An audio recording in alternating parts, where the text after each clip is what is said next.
Hello everyone, welcome back to my channel. Daily use English sentences. నేను ముందుగానే బయలుదేరాల్సి వచ్చింది. I had to leave early. Early అంటే ముందుగా. Had to ఎప్పుడు use చేస్తారంటే గతంలో ఏదైనా పని చేయాల్సి వచ్చినప్పుడు హ్యాడ్ టు అనేది యూస్ చేయాలి. అతను క్షమాపణ చెప్పాల్సి వచ్చింది.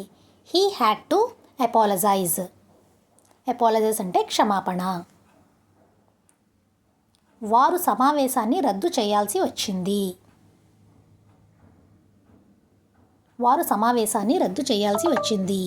They had to cancel the meeting. మీ ఇల్లు ఎంత దూరం అంటే హౌ ఫార్. మీ ఇల్లు ఎంత దూరం. How far is your house. పాఠశాల ఎంత దూరంలో ఉంది. How far is the school. నా ఫోన్ ఎక్కడ ఉందో నీకు తెలుసా. Do you know where my phone is. Do you know అంటే నీకు తెలుసా. నీకు అతను తెలుసా, ఆమె తెలుసా అని అడగాలి అనుకుంటే do you know him, do you know her అని యూజ్ చేయొచ్చు. నా పుస్తకాలు ఎక్కడ ఉన్నాయో నీకు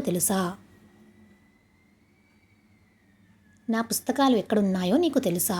do you know where my books are. ఇక్కడ బుక్స్ ప్లూరల్ కాబట్టి ఆర్ అని యూజ్ చేస్తున్నాం. నీ దగ్గర గొడుగు ఉందా.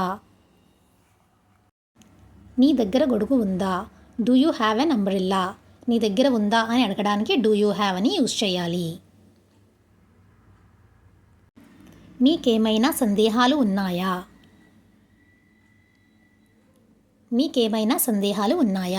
Do you have any doubts.